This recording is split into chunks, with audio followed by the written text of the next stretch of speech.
Assalamualaikum warahmatullahi wabarakatuh. Alhamdulillah. Asyhadu an la ilaha illallah wa asyhadu anna Muhammadan abduhu wa rasuluh. Allahumma salli wa sallim ala nabiyyina Muhammad wa ala alihi wa ashabihi wa man tabi'ahum ila yaumiddin, amma ba'd.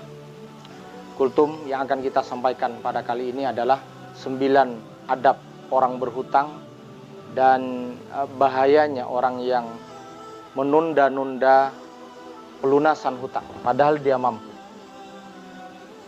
Yang pertama, ketika kita berhutang, yang harus diingat, dianjurkan kita untuk selalu mencatat hutang yang kita lakukan. Apakah kita pelaku yang menghutangi ataukah kemudian kita yang berhutang kepada orang. Salah satu ayat yang panjang di surat Al-Baqarah adalah ayat tentang hutang. Oleh karena itu, ya ayyuhalladzina amanu, wahai orang-orang yang beriman, apabila kamu melakukan hutang piutang pada waktu yang ditentukan, hendaklah menulisnya. Al-Baqarah 282. Mencatat, karena mencatat penting. Ketika kita kemudian meninggal dunia, maka ada catatan. Ada orang yang datang menagih memang sesuai catatan. Dan ini akan memudahkan ahli waris untuk melakukan pelunasan setelah tidak adanya kita. Oleh karena itu juga penting bagi kita yang ketika mau nazak, mau meninggal dunia, atau tanda-tanda kita sudah mau menghadap Allah Subhanahu wa taala, maka pertama kali yang harus kemudian kita sampaikan kepada ahli waris adalah catatan-catatan hutang kita yang berhubungan dengan anak Adam. Kemudian adab yang nomor 2, jangan pernah kemudian kita tidak melunasi hutang. Jangan pernah punya keinginan atau niat sedikit pun kita tidak akan melunasi hutang kita pada orang lain. Karena Rasulullah bersabda di dalam hadis Ibnu Majah, siapa saja yang berhutang sedangkan dia berniat tidak melunasi hutang, maka dia bertemu dengan Allah dalam kondisi, dalam status sarik. Dia dihukumi sebagai pencuri selang waktu lamanya itu. Dalam riwayat Bukhari, siapa saja yang berhutang dan berniat tidak membayarnya, maka Allah akan halaka, Allah akan membinasakannya.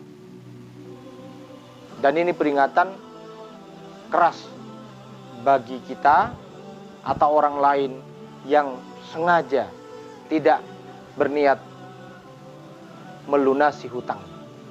Kemudian adab yang ketiga, jangan merasa tenang kalau masih punya hutang. Jadi resah kita mestinya. Kenapa? Dalam hadis Ibnu Majah, barang siapa yang mati sedangkan kondisinya masih berhutang 1 dinar, maka hutang tersebut akan dilunasi dengan diambilnya amal kebaikannya. Makanya kemudian nanti ada hadis atadruna mal muflis, orang-orang yang bangkrut.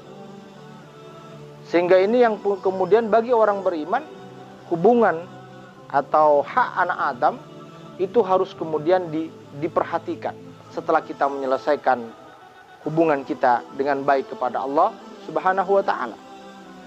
Kemudian yang nomor 5, jangan menunda-nunda membayar hutang. Dalam hadis Bukhari Muslim, menunda-nunda membayar hutang bagi yang mampu, maka dia zalim.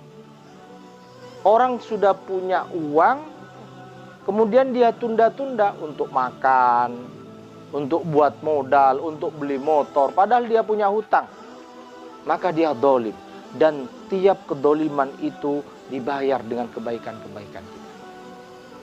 Kemudian yang nomor 7 adalah jangan pernah mempersulit banyak alasan dalam membayar hutang.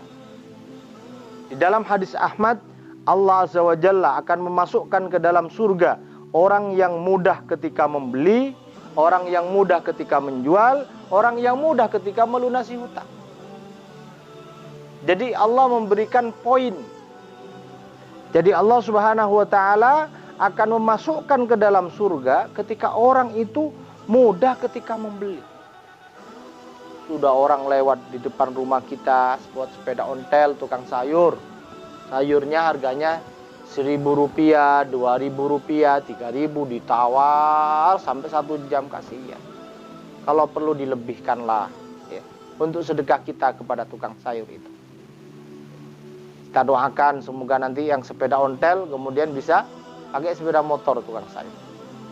Kalau kita masuk Indomaret saja tidak pernah menawar, bagaimana kita dengan orang-orang tetangga kita?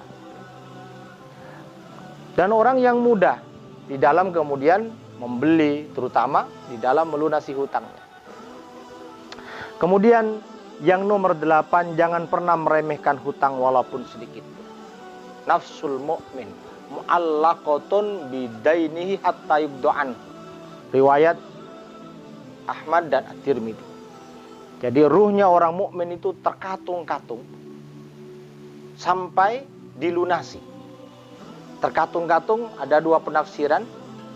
Di dalam syarah kitab Bulughul Maram, As-Sun'ani mengatakan bahwa yang dikatakan terkatung-katung, dia terhijab, tidak bisa masuk surganya Allah Subhanahu wa taala. Kemudian yang nomor 9, jangan pernah berbohong kepada pihak orang yang berhutang. Karena Nabi SAW bersabda dalam Bukhari dan Muslim, sesungguhnya apabila seseorang berhutang, maka dia bila bicara dia berdusta, bila berjanji dia ingkar. Dan itu penyakitnya orang yang berhutang. Jadi penyakitnya orang yang berhutang, Bapak Ibu yang dirahmati Allah Subhanahu wa taala, jemaah sekalian, adalah kalau berbicara dia berbohong, kalau berjanji dia ingkar. Makanya ada doa dari Rasulullah SAW. Salah satunya yang diajarkan oleh Rasulullah SAW adalah kita berlindung kepada Allah Subhanahu wa taala minal ma'thami wal maghrib, dari perbuatan mungkar dan terlilitnya hutang. Kenapa kata Rasulullah? Rasulullah sering terdengar baca doa itu, kemudian ditanya oleh para sahabat, kenapa wahai Rasulullah engkau berlindung dari hutang? Karena kalau orang berhutang, dia selalu melakukan 2 penyakit itu. Kalau berbicara biasanya dusta, dan kalau berjanji biasanya ingkar. Nah, semoga 9 poin ini menjadikan perhatian kita di dalam berhubungan dengan manusia, terutama di dalam berhubungan dengan harta dengan sama manusia. Dan semoga saya atau jamaah sekalian yang mendengarkan ceramah saya, kultum saya, yang pas masih punya hutang, saya doakan lunas, tuntas, dan kita dijadikan orang yang mudah membayar hutang, dan juga kita dijadikan ketika kita kemudian memberikan hutang juga mudah kepada orang lain untuk menolong. Karena setiap orang yang berhutang kepada kita hakikatnya dalam hitungan besarnya, kalau dia 100.000 hutang, maka tiap harinya dia seolah-olah bersedekah kepada kita. Semoga kultum yang singkat ini bermanfaat. Al-haqqu min rabbik fala takunanna minal mumtarin. Assalamualaikum warahmatullahi wabarakatuh.